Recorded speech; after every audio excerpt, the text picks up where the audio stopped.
지난주에는 우리가 두 종류의 부활에 대해서 말씀을 드렸습니다. 또 오늘은 이 두 종류의 고난에 대해서 말씀을 드리고자 합니다. 제가 설교를 준비하다 보니까 내용이 좀 길어서 좀 잘랐습니다. 그래서 오늘은 특별히 앞부분만 말씀을 드리고 또 한 부분은 기회되는 대로 또 말씀을 드리려고 합니다. 여러분, 유리 그릇에 아주 뜨거운 물을 부으면 어떻게 되죠? 깨집니다. 그런데 보통 유리는 뜨거운 물을 부으면 깨지지만은 특수 유리는 아무리 뜨거운 물을 부어도 깨지지가 않습니다.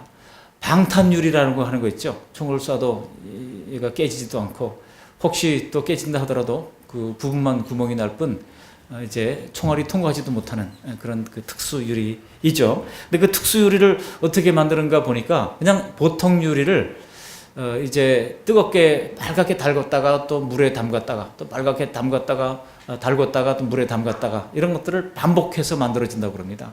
그런 것을 수십 번 반복하다 보면은 재질이 달라지고 튼튼해져서 어떤 것도 뚫을 수 없는 강하고 튼튼한 유리가 된다는 것입니다.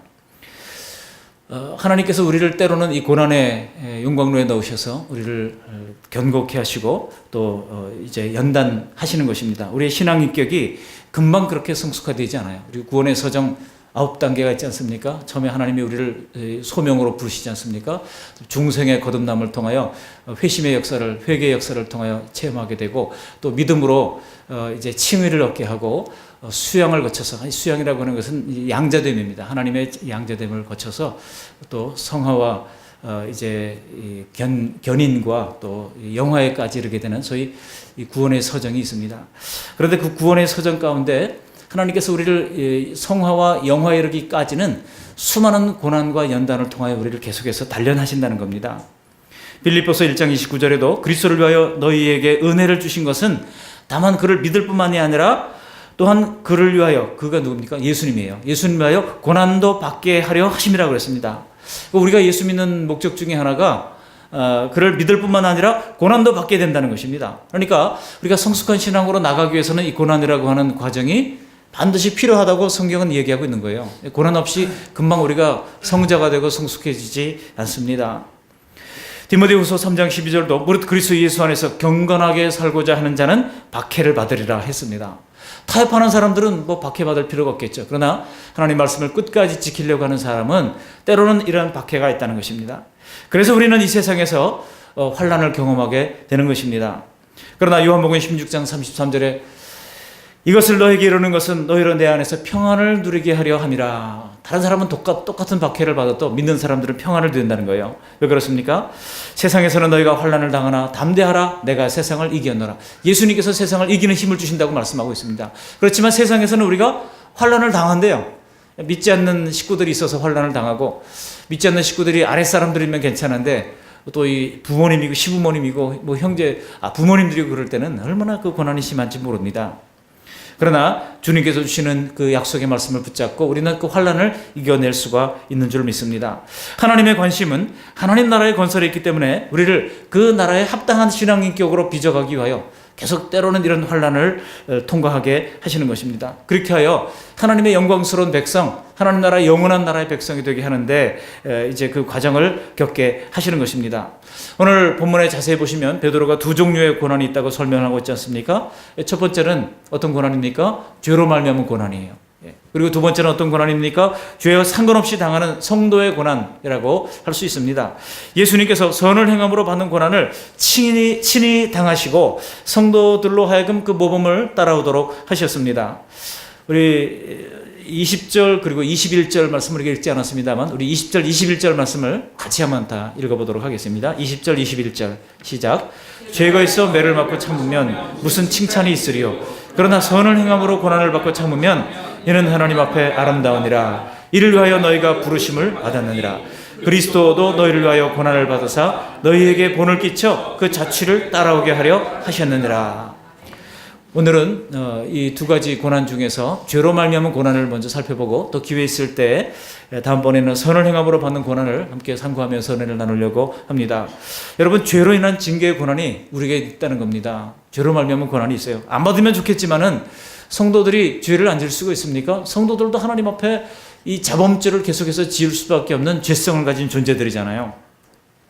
무슨 구원파가 말하는 것처럼 당신의 현재, 과거, 미래의 모든 죄가 다 사해졌기 때문에 당신은 죄가 없습니다. 이 죄사함 거듭날의 비밀을 알고 계십니까? 당신은 언제 구원받았습니까? 그 날짜와 그 시를 말씀해 주십시오. 그러면 우리 예수 믿는 사람들이 글쎄 그날이 언젠가 하고 그러면 당신이 구원이 불분명합니다. 그러면서 말씀을 들어보라고 그러면 혹한이 빠져가지고 구원파에 들어가서는 안 됩니다. 여러분, 우리가 예수 그리스도의 보혈의 공로로 말미암아 죄사함 받은 것은 사실이지만 그날과 그 시를 우리가 다 알 필요는 없습니다. 어떤 사람은 어느 순간에 하나님께서 깨닫게 하시고 예수 믿는 하나님의 자녀가 되게 하시는 것이지 그날과 그 시를 꼭 알아야 되는 거 아니에요. 근데 이단들은 항상 뭐라 그래요? 우리가 생일을 기억하듯이 그날과 그 시, 새롭게 거듭나는 그날을 알아야 된다고 그러면 사람들이 혹한이 거기에 빠져드는 거예요. 여러분, 그들도 죄인이고 우리도 죄인입니다. 예수 그리스도의 피공로로 거듭났지 우리가 완전히 의로워진 것은 아닙니까? 아닙니다. 그렇기 때문에 성경은 칭의라고 했지 우리가 완전히 의를 이루었다고 말씀하지 않아요. 성의라고 말씀하지 않습니다. 칭의에 의롭다 칭함받은 것뿐이에요. 예수님의 십자가로 가리워져서 우리 죄가 가리워진 것이지 우리의 죄가 완전히 판해지고 없어진 게 아닙니다. 덮어진 것이에요. 예수님의 보혈의 공로로 덮어진 것일 뿐입니다. 하나님의 진노의 천사가 우리를 심판하지 못하도록 덮어진 것뿐입니다. 그러면 우리는 우리의 죄성을 가볍게 여기지 말아야 합니다. 우리 늘 죄인인 인간이라고 하는 사실을 기억하면서 날마다 회개하고 또 회개하고 하나님 말씀 앞에 바르게 서야 할 것입니다. 그런데 그 죄를 지을 때 하나님께서 징계하시는 거예요. 오늘 이 죄로 말미암은 징계의 고난을 보면서 간략하게 네 가지로 정리해서 말씀을 드립니다. 첫 번째로 이 징계의 목적이 뭐냐 하는 겁니다. 왜 하나님께서는 죄인에게 징계를 하십니까? 그것은 바로 우리를 사랑하시고 이 죄를 끊고 거룩하게 되도록 하기 위하여 하나님께서 징계를 주신다는 거예요. 징계의 목적이 뭐라고요? 거룩하게 하심입니다. 징계의 목적은 바로 죄를 끊고 거룩하게 하는 것이에요. 히브리서 12장 10절에 그들은 잠시 자기의 뜻대로 우리를 징계하였거니와 오직 하나님은 우리의 유익을 위하여 그의 거룩하심에 참여하게 하시느니라 말씀하고 있습니다. 하나님께서 그의 백성을 이제 그의 백성된 자녀들에게 기대하시는 것은 베드로전서 1장 6절에 보면 내가 거룩하니 너희도 거룩할지어다라는 말씀 속에서 잘 표현되고 있습니다. 자녀는 그 부모를 닮을 수밖에 없어요. 그러므로 하나님의 자녀된 우리는 하나님의 좋으심과 하나님의 거룩하심을 닮아가야 마땅한 것입니다. 바로 죄를 끊고 거룩하신 하나님을 닮아가게 하려고 주님께서 우리를 징계하신다는 것을 알아야 합니다. 두 번째로 이 징계의 기초는 무엇입니까? 징계의 목적이 거룩이라면 징계의 기초는 하나님의 사랑입니다. 히브리서 12장 6절에 잠언서 3장 11절 12절을 인용하면서 말씀하기를 주께서 그 사랑하시는 자를 징계하시고 그가 받아들이는 아들마다 채찍질 하심이라 하였으니 라고 했습니다. 즉 우리를 하나님의 자녀로 인정하시고 사랑하시기 때문에 징계하신다는 거예요. 이 히브리서 기자가 인용한 잠언서 3장 12절 말씀을 보시면요 이렇게 기록하고 있습니다. 대저 여호와께서 그 사랑하시는 자를 징계하시기를 마치 아버지가 그 기뻐하시는 아들을 징계한 같이 하시느니라 그랬어요. 그래서 너희가 참음은 징계를 받기 위함이라 하나님이 이같이 아들과 같이 너를 대우하시나니 어찌 아버지가 징계하지 않는 아들이 있으리요. 징계는 다 받는 것이거늘 너희에게 없으면 사생자요 친아들이 아니니라 말씀하고 있는 것입니다. 여기서 징계가 없다면 그 사람은 사생자라고 말씀하고 있어요. 사랑하는 자녀를 신실하게 징계하지 않는 부모가 어디에 있겠습니까? 그렇기 때문에 회개하지 않고 계속해서 죄를 짓는데도 매사가 잘 되면 그거는요 잘 되는 게 아닙니다. 이게 하나님의 유기예요. 하나님의 버리심이라고 할 수 있습니다. 마틴 루터는요 그래서 그런 유명한 얘기를 한 적이 있습니다. 잘못을 했을 때 잠잠하신 하나님은 나를 심히 불안하게 한다. 그런 말을 하겠어요. 여러분 우리가 잘못했을 때 하나님이 청천벽력 같은 음성을 듣고 또 하나님이 우리의 길을 가로막고 우리를 징계할 때 우리는 영적으로요 우리가 시원함을 느끼게 되는 것입니다. 내 죄가 이제 그 하나님의 징계로 말미암아 덮어졌다고 하는 안도감을 느끼게 되는 겁니다. 근데 하나님께서 아무런 조치를 취하지 않을 때는요 불안한 거예요. 여러분 그럴 때 우리는 즉각 하나님 앞에 나가 회개해야 합니다. 여러분 만일 우리가 그리스도인이라면 하나님의 징계가 있습니다. 우리가 무슨 짓을 해도 아무런 하나님의 징계가 없다 그러면 둘 중에 하나예요. 하나님이 버리신 사람이든지 아니면 아직 징계가 임하지 않았든지 곧 징계가 임할 그런 상황이든지 둘 중에 하나라고 할 수가 있습니다. 징계의 목적은 거룩이라고 그랬습니다. 징계의 기초는 하나님의 사랑이에요. 알겠니 예찬아? 하나님의 사랑하는 자녀에게 징계를 하는 거란다.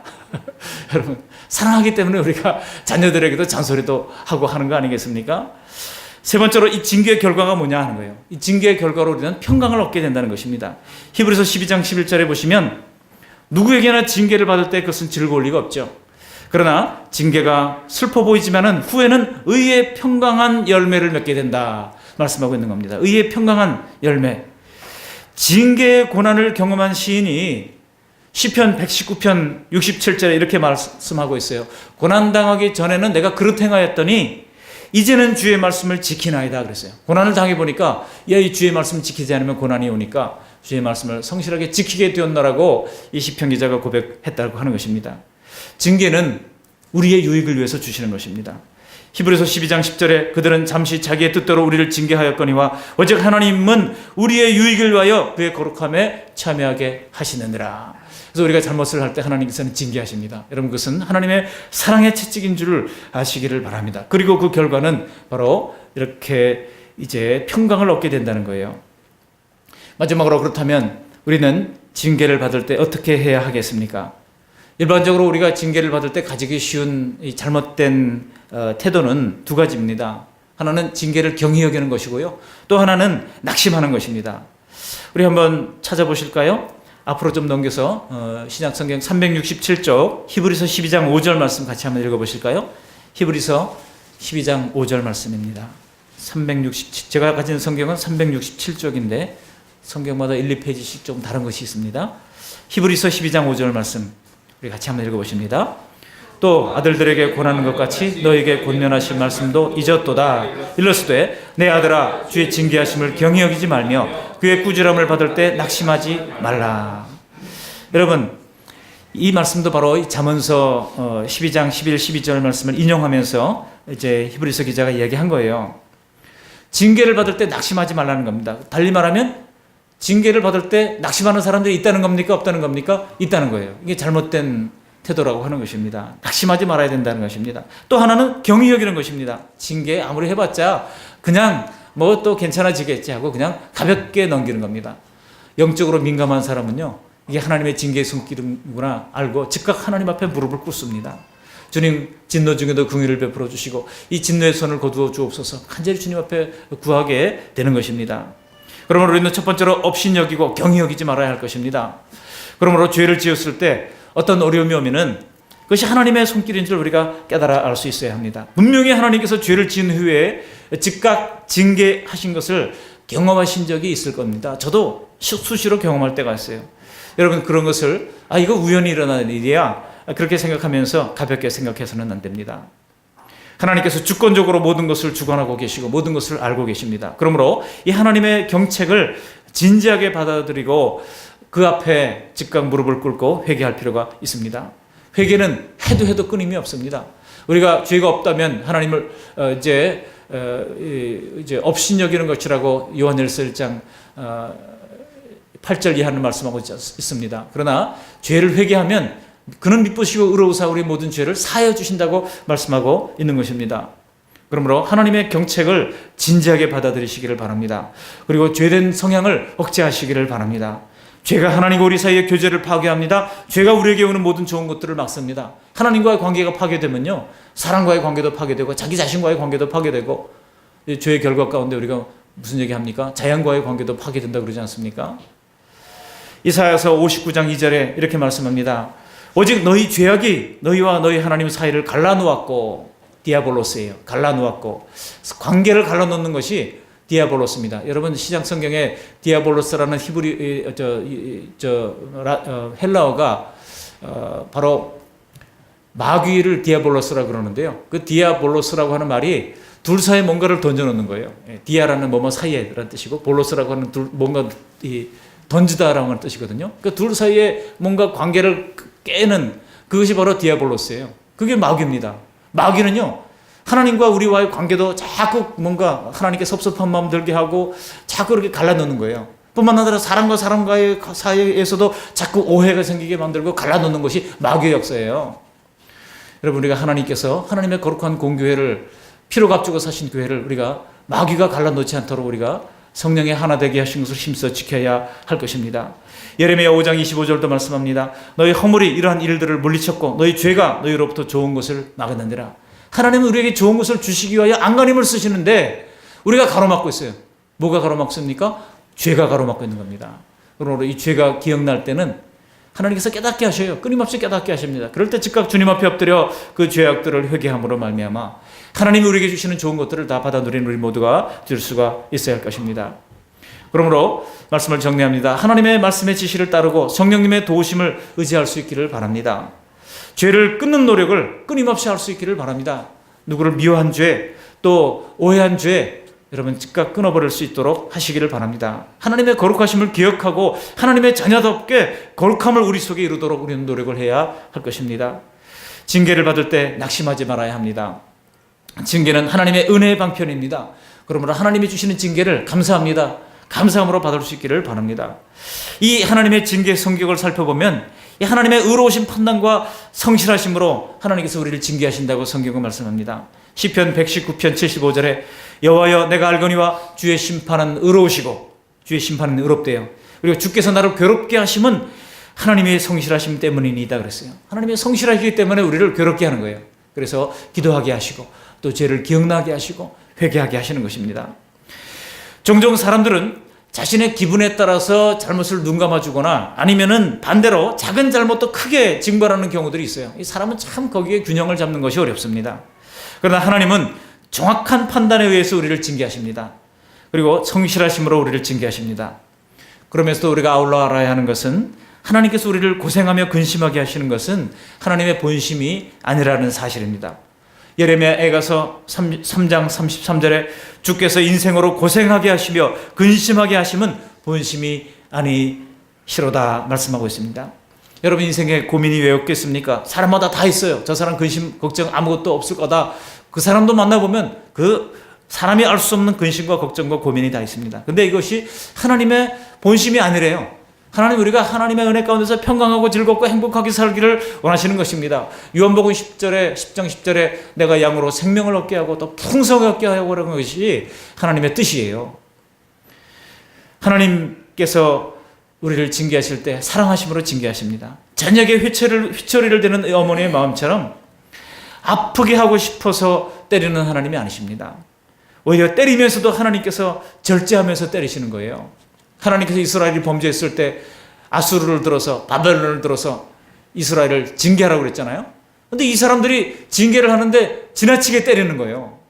나중에 그들의 죄를 정할 때 뭐라고 말씀하고 있습니까? 하나님의 택하신 백성들을 너희가 긍휼로 돌아보지 않고 너희가 인애로 돌아보지 않고 무자비하게 행했던 것을 하나님께서 죄를 물으시는 거예요.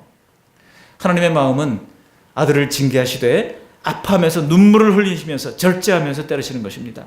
그래서 이사야서 27장 7절에 주께서 그 백성을 치셨던들 그 백성이 친자들을 치심과 같았겠으며 백성이 죽임을 당하였던들 백성을 죽인 자가 죽임을 당함과 같았겠느냐. 때리시다가 다시 싸매시는 하나님인 줄 믿으시기를 바랍니다. 욥기 5장 18절에 하나님은 아프게 하시다가 싸매시며 아프게 하시다가도 싸매신다는 거예요. 여러분 우리가 하나님께서 계속 아프게만 하면 견딜 사람이 누가 있겠습니까? 근데 하나님께서는요 아프게 하다가 또 싸매세요. 그래서 우리가 넘어질만 하면 다시 일으키시고 꼭 그냥 처음부터 끝까지 붙잡아 주시면 좋겠는데 저도 이 선교단체 간사를 오랫동안 하면서 어려운 순간이 왜 없었겠습니까? 근데 넘어질 때 꼭 하나님 일으켜 주셔요.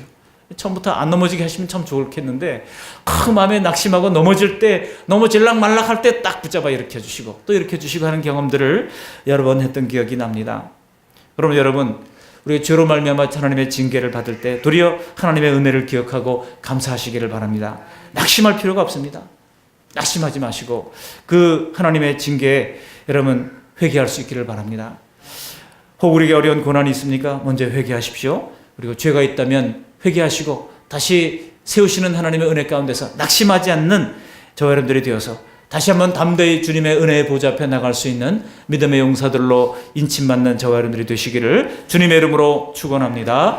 아멘. 고마우신 하나님 감사를 드립니다. 이 오후 찬양 시간을 통하여 하나님께서 우리의 찬양을 다 받으신 줄 믿습니다. 하나님 많은 사람들이 분주하고 바쁜 일로 이곳저곳으로 떠났지만은 끝까지 오후 예배를 지키면서 마음껏 찬양으로 하나님을 영원하게 한 귀한 우리 찬양대와 찬양팀 하나님 기억하여 주시옵시고, 하나님 아버지 또한 말씀으로 은혜를 받았으니 하나님께서 징계로 잠깐 건드리실 때 우리 죄를 돌아보는 계기로 삼을 수 있도록 도와주시고, 낙심하지 아니하도록 도와주시며, 또 죄가 기억나게 하실 때 즉각 회개함으로 말미암아 다시 주님과의 막힌 담을 헐고 주님과 관계 회복을 이룰 수 있도록 도와주시고, 하나님과 관계 회복이 사람들과의 관계 회복으로 이루어질 수 있도록 하나님 또 은혜를 내리워 주시옵시기를 간절히 빌고나옵고, 또 우리 자신과의 관계 회복도 이루어져서 하나님의 건강한 자아생활을 가질 수 있도록 인도하여 주시옵시고, 하나님 아버지 겸손하되 하나님 아버지 의지에 흔들리지 않는 견고한 믿음의 반석에 설 수 있도록 은총을 베풀어 주옵소서. 또 한 주간 우리에게 놓인 모든 우리의 삶의 현장 가운데 주님 동행해 주시기를 간절히 빌고나옵고,